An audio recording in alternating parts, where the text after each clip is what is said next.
Hello everyone, सबको स्वागत है मेरे यूट्यूब चैनल में। और आज हम डिस्कस करेंगे इलेक्ट्रोस्टैटिक्स के बारे में। हम जानते हैं कि इलेक्ट्रोस्टैटिक्स दो शब्दों से मिलकर बना है, from two words, that is electro means electron and statics means rest. यानी कि इलेक्ट्रोस्टैटिक्स फिजिक्स का वह ब्रांच है जिसमें हम चार्जेस एट रेस्ट के बारे में पढ़ते हैं। चार्जेस एट रेस्ट को हम स्टेशनरी चार्ज भी कहते हैं। And in here we will discuss about the effect of stationary charges. इसके अलावा हम electromagnetic forces due to property of charges के बारे में भी पढ़ेंगे इसमें। अब हम जानते हैं प्रॉपर्टीज ऑफ चार्ज क्या होते हैं। Like point charges repel and unlike point charges attract each other. यानी कि अगर एक पॉजिटिव चार्ज और एक पॉजिटिव चार्ज को कुछ डिस्टेंस डी पर रखा जाए तो वो दोनों रिपेल करेंगे, वैसे ही जैसे एक नेगेटिव चार्ज को डिस्टेंस डी पर रखा जाए। वहीं पर अगर एक पॉजिटिव चार्ज और नेगेटिव चार्ज को डिस्टेंस डी पर रखा जाए तो वो दोनों अट्रैक्ट करेंगे एक दूसरे को। ये प्रॉपर्टी ऑफ चार्ज हमें बताती है कि अगर दो लोग हैं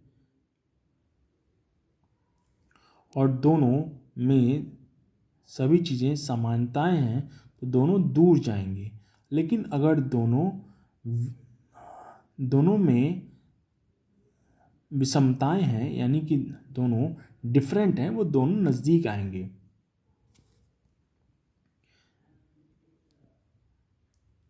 और अब दूसरी प्रॉपर्टी है कि चार्ज इज क्वांटाइज, यानी कि चार्ज जो है वो इंटीग्रल मल्टीपल है नंबर ऑफ इलेक्ट्रॉन्स का, या इंटीग्रल मल्टीपल है इलेक्ट्रॉनिक चार्ज का। हम जानते हैं कि इलेक्ट्रॉन पे चार्ज होता है 1.6 इंटू 10⁻⁻19 कूलम। और हम ये भी जानते हैं कि अगर हमें 1 कूलम का चार्ज दिया हुआ है किसी पोल पे और हमसे n की वैल्यू फाइंड करने के लिए कहता है तो हम इसको क्वांटाइजेशन ऑफ चार्ज के फॉर्मूले से लगा सकते हैं। यहाँ पे क्वांटाइजेशन ऑफ चार्ज में कहा गया है कि Q is equal to plus minus N E, और वहाँ से हम फाइंड करेंगे n को। यहाँ पे वैल्यूज़ को रखते हुए हम पता करेंगे n के लिए, तो 1 is equal to n into 1.6 into the power minus 19, n is equal to 1/1.6 into the power minus 19। हम जानते हैं कि 10⁻⁻19 अगर पावर ऊपर जाएगा 10⁻⁹ हो जाएगा। लेकिन ये ऊपर नहीं जाता है। ओलंपियाड वगैरह और अदर एग्ज़ाम्स में जब हम प्रॉब्लम्स को सॉल्व करते हैं तो हम जानते हैं कि इसमें न्यूमरेटर और डिनोमिनेटर दोनों 10⁻⁹ से मल्टीप्लाई होंगे, 10⁻⁹ से मल्टीप्लाई होंगे। और हम जानते हैं a के पावर m क्रॉस a के पावर n होता है a के power of m plus n। तो हम यह जान गए कि 10⁻⁻19 प्लस 10⁻⁻19 इज इक्वल टू 10⁻0, यानी कि 1। अब हम अगर पावर को ऊपर ले जाएं और उसको 1 से मल्टीप्लाई करें एक पावर, यानी कि एक पावर हम हटाएं 10⁻19 से, यानी 10 क्रॉस 10⁻18 करें, और अगर हम 1.6 से डेसिमल प्लेस हटाएं तो ये 100/16 हो जाएगा क्रॉस 10⁻18। अगर हम 100 को 16 से डिवाइड करें तो ये 16 6 96 4 बचा, और 16 2 32 8 बचा, 16 5 80, 6.25 ये आपका number of electrons on N 1 coulomb charge आ गया, जो कि ये 10th का प्रॉब्लम है। तो हम ये जान गए कि चार्ज जो है +2e भी हो सकता है, +3 भी हो सकता है, +5e, plus plus plus plus plus plus N ही हो सकता है।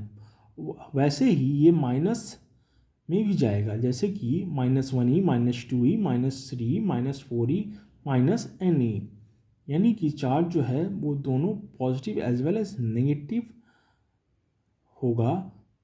प्लस ये एक नेचुरल नंबर होगा। ये होल नंबर तभी हो सकता है जब n की वैल्यू 0 हो। तो हम ये जानते हैं, अगली प्रॉपर्टी ये होगी कि मास कैन एग्जिस्ट विदाउट चार्ज। जैसे कि अर्थ का चार्ज 0 गुना होता है लेकिन उसका मास है। अर्थ का मास बहुत ज़्यादा है, बहुत भारी है, लेकिन चार्ज कांट एग्जिस्ट विदाउट मास। एक चार्ज बिना मास के एग्जिस्ट नहीं कर सकता। जैसे कि एक पोल है, उस पर सम चार्ज है तो उसका भी मास भी होगा। बिना मास के चार्ज एग्जिस्ट नहीं कर सकता, लेकिन बिना चार्ज के मास एग्जिस्ट करेगा। अगर ये n की वैल्यू 0 हो गई तो q की वैल्यू भी 0 हो जाएगी। तो चार्ज तो 0 हो गया लेकिन उस पर कुछ मास है, जैसे कि अर्थ। अब हम ये भी जानेंगे कि क्वार्क्स क्या होते हैं। क्वार्क्स वो पार्टिकल्स होते हैं जिन पे फ्रैक्शनल चार्ज होता है, जैसे कि 2/9e, 1/3 एक्सेट्रा। चार्ज जैसे कि क्वार्क्स हैं जिसमें फ्रैक्शनल चार्ज होता है, और क्वार्क्स के एग्जांपल्स है up, down, bottom, charm, beauty etcetera. अब हम जानेंगे कि नेगेटिव चार्ज क्या कहा जाता है। अगर किसी भी मटेरियल पे एक्सेस ऑफ इलेक्ट्रॉन्स आ जाएं तो वो नेगेटिव चार्ज हो जाएगा। वैसे ही अगर इसमें एब्सेंस ऑफ इलेक्ट्रॉन्स यानी कि डेफिशिएंसी ऑफ इलेक्ट्रॉन्स हो जाए तो वो पॉजिटिव चार्ज हो जाएगा। अब अगली प्रॉपर्टी है, वो बताती है कि चार्ज रिलेटिविस्टिकली इनवेरिएंट, यानी कि it doesn't depends upon the frame of reference, the value of charge doesn't depends upon the frame of reference। यानी कि अगर एक स्टेट फ्रेम ऑफ रेफरेंस है जो कि रेस्ट पे है, तो चार्ज की वैल्यू जितनी इसमें होगी वो चार्ज की वैल्यू एक मूविंग या डायनेमिक फ्रेम ऑफ रेफरेंस में भी वही होगी। चार्ज की वैल्यू चेंज नहीं होगी। Thank you very much. अगर आपको ये लेक्चर पसंद आया तो लाइक, सब्सक्राइब और शेयर करें और ज़्यादा से ज़्यादा लोगों तक पहुँचाएँ। Thank you.